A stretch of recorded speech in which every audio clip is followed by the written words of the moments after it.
रणवीर की उम्र कुछ 31 साल की है। भारत में 18 साल की उम्र में आप वोटिंग कर सकते हैं और अपना प्रधानमंत्री चुन सकते हैं, शादी कर सकते हैं, बिजनेस चला सकते हैं। इतना मैच्योर तो आपको देश का कानून भी मानता है। फिर कैसे मान लिया जाए कि आप में इतनी बुद्धि नहीं कि हमारे समाज में क्या ठीक माना जाता है और क्या नहीं। रणबीर अलाहाबादिया, राष्ट्र कवि दिनकर ने कहा है, समर शेष है नहीं पाप का, भागी केवल व्याघ्र। जो तटस्थ है समय लिखेगा उनके भी अपराध। रणबीर अलाहाबादिया ने हाल ही में इंडियाज गॉट लेटेंट नाम के प्लेटफॉर्म पर माँ बाप के बच्चों के साथ पवित्र रिश्ते पर एक घटिया और घृणित बयान दिया है। उसको क्रिटिसाइज तो सभी कर रहे हैं, पर प्रश्न ये है कि क्या वो बयान कानूनन भी गलत है कि नहीं? क्या रणबीर को उसके लिए सजा हो सकती है कि नहीं? रणबीर का ना सिर्फ विरोध हो रहा है बल्कि उसके अगेंस्ट एफआईआर भी हुई है। इंडियाज गॉट लेटेंट के एपिसोड्स यूट्यूब से हटाने पड़े हैं। कुछ लोग कह रहे हैं कि रणबीर को बोलने की आजादी है, कुछ लोग कह रहे हैं कि ऐसी आजादी किसी को नहीं। तो सच क्या है? अगर आप कंटेंट क्रिएटर हैं तब तो ये जानना आपके लिए बहुत जरूरी है ताकि आपको भी आपकी सीमाएं पता हो।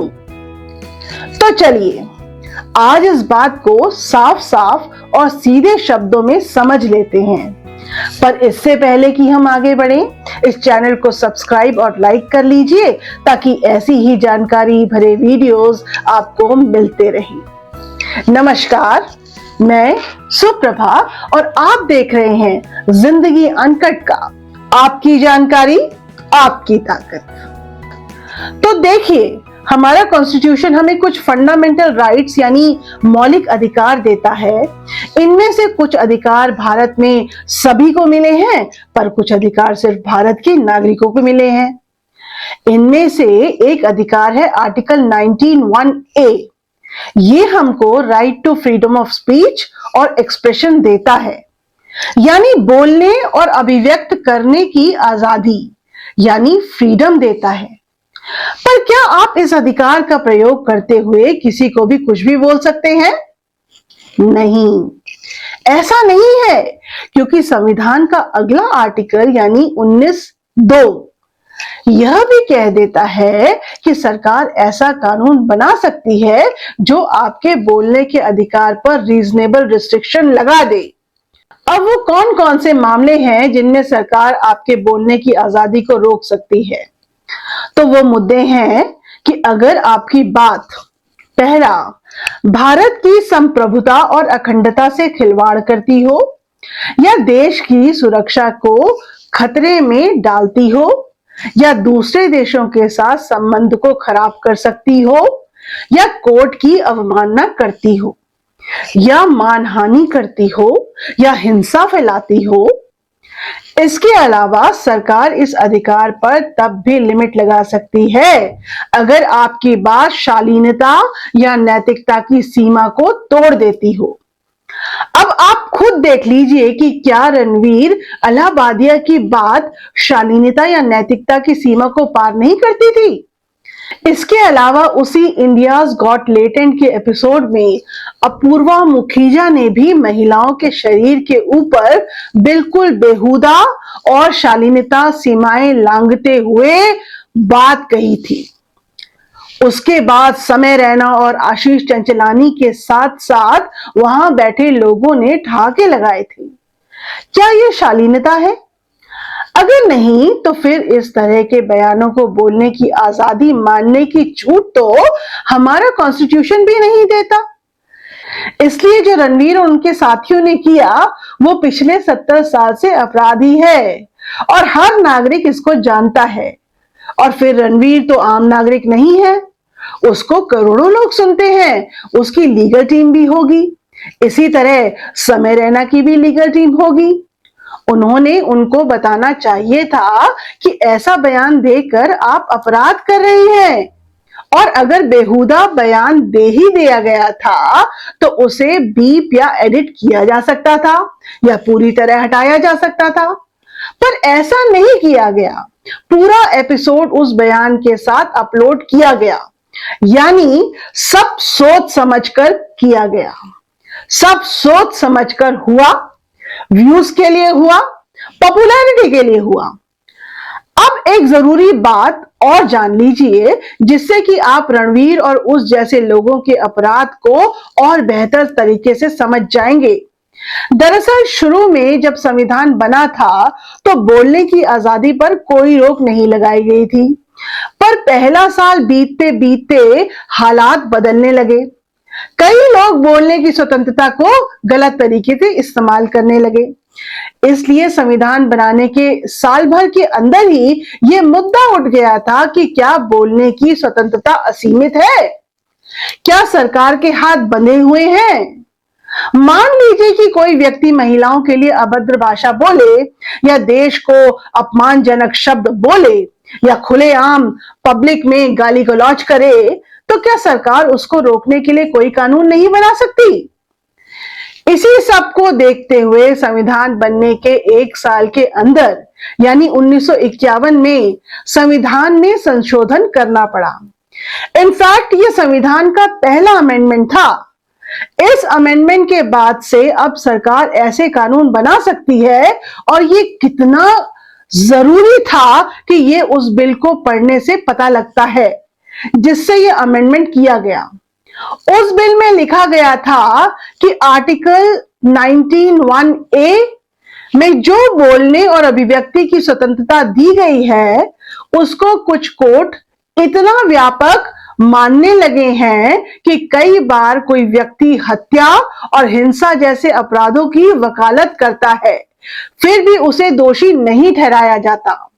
ऐसे गैर जिम्मेदार लोगों को रोकने के लिए यह अमेंडमेंट हुआ था। तो आपने देखा कि बोलने की स्वतंत्रता निरंकुश नहीं है। उस समय नेहरू प्रधानमंत्री थे, उन पर तो लोगों का आजकल विश्वास ही नहीं, पर उस समय बाबा साहब अंबेडकर भी सरकार में थे। इसके अलावा डॉक्टर राजेंद्र प्रसाद जैसे विद्वान राष्ट्रपति थे। इन जैसे महान व्यक्तियों ने भी माना था कि बोलने की आजादी असीमित नहीं हो सकती। तो खैर, इससे एकदम साफ है कि रणवीर, समय रैना, अपूर्वा मुखीजा, आशीष चंचलानी और वहां बैठे लोगों ने संविधान के हिसाब से अपराध किया है। इतना ही नहीं, इसी इंडियाज गॉट लेटेंट में एक और बेहुदा कॉमेडियन जसप्रीत ने कुछ दिन पहले केरल के कंटेस्टेंट पर अभद्र टिप्पणी की थी। खैर, ये तो फिर भी नौजवान लोग हैं, पर इसी प्रोग्राम में एक बुजुर्ग महीप सिंह भी बेहद वाहियात और बेहुदा घटिया किस्म की बातें खुलेआम करते हैं।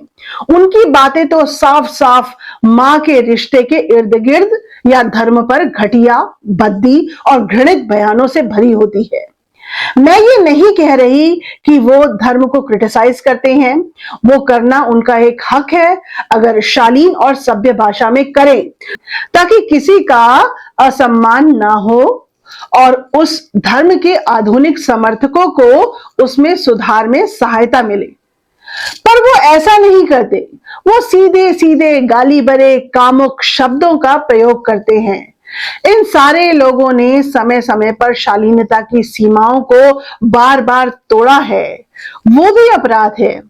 कैसे, ये मैं बताती हूं। दरअसल right to freedom of speech and expression बहुत सेंसिटिव मामला है। आज के समय में सूचना क्रांति की वजह से कोई भी बात सेकंडों में पूरे देश में फैल जाती है। ऐसे में अगर कोई ऐसी बात कही जाए जो धर्म, जाति, लिंग, भाषा के नाम पर घृणा फैलाती हो, तो वो ना सिर्फ तुरंत दंगे फैला सकती है, बल्कि देश की सुरक्षा को खतरे में भी डाल सकती है। अक्सर ऐसी बातों को हेट स्पीच कहा जाता है, पर दुर्भाग्य से इसकी कोई साफ साफ परिभाषा किसी कानून में आज तक नहीं है। खुद सुप्रीम कोर्ट ने Shaheen Abdullah versus union of India and others के 2022 के अपने निर्णय में कहा है कि राज्य की पुलिस को ऐसी सूचना मिलने पर खुद कार्रवाई शुरू कर देनी चाहिए और किसी शिकायत का इंतजार नहीं करना चाहिए। तो देखिए, ये कंटेंट क्रिएटर्स एक के बाद एक अपराध करते चले जा रहे हैं और कोई कुछ नहीं कह रहा। और फिर ये भी तो देखिए कि रणवीर की उम्र कुछ 31 साल की है। भारत में 18 साल की उम्र में आप वोटिंग कर सकते हैं और अपना प्रधानमंत्री चुन सकते हैं, शादी कर सकते हैं, बिजनेस चला सकते हैं। इतना मैच्योर तो आपको देश का कानून भी मानता है। फिर कैसे मान लिया जाए कि आप में इतनी बुद्धि नहीं कि हमारे समाज में क्या ठीक माना जाता है और क्या नहीं। उल्टा सीधा बोलकर सिर्फ माफी मांग लेना, ये क्या काफी है? रणवीर 60 करोड़ रुपए से ज्यादा का मालिक है। पिछले कुछ समय में उसने बड़ा डिजिटल सिस्टम खड़ा कर लिया है। वकीलों की एक लंबी फौज अब उसका बचाव करेगी। हम ये कैसे मान लें कि उसने ये जानबूझकर व्यूज और पॉपुलैरिटी के लिए नहीं किया था? 31 साल का इंजीनियर जो पॉडकास्ट में जमाने भर के एक्सपर्ट के साथ सवाल जवाब करता है, जिसने 60 करोड़ की संपत्ति खड़ी कर ली हो, जो बड़े बड़े लोगों के साथ उठता बैठता हो, धर्म, नैतिकता और ना जाने ऐसे कितने ही विषयों पर करोड़ों लोगों के लिए पॉडकास्ट बनाता है, उसने ये बेहुदा बयान अनजाने में दे दिया? असंभव। रणवीर का ये बयान जानबूझकर दिया गया है, ये जानते हुए कि उसका पैसा और पॉपुलैरिटी इस घटना के बाद बढ़ेगी ही, कम नहीं होगी। रणवीर पर कई जगह एफआईआर हुई है, मामला कोर्ट में भी गया है। अब समय आ गया है कि ऐसी गैर जिम्मेदाराना कंटेंट क्रिएशन को रेगुलेट किया जाए, पर उससे भी अच्छा हो कि समाज इसी तरह ऐसे लोगों का विरोध शांति से करे, पर बढ़ चढ़कर करे, ताकि ऐसे लोग हतोत्साहित हो, डिस्करेज हो। अगर वीडियो से सहमत हो तो कमेंट में बताइएगा और वीडियो को ज्यादा से ज्यादा शेयर जरूर करिएगा।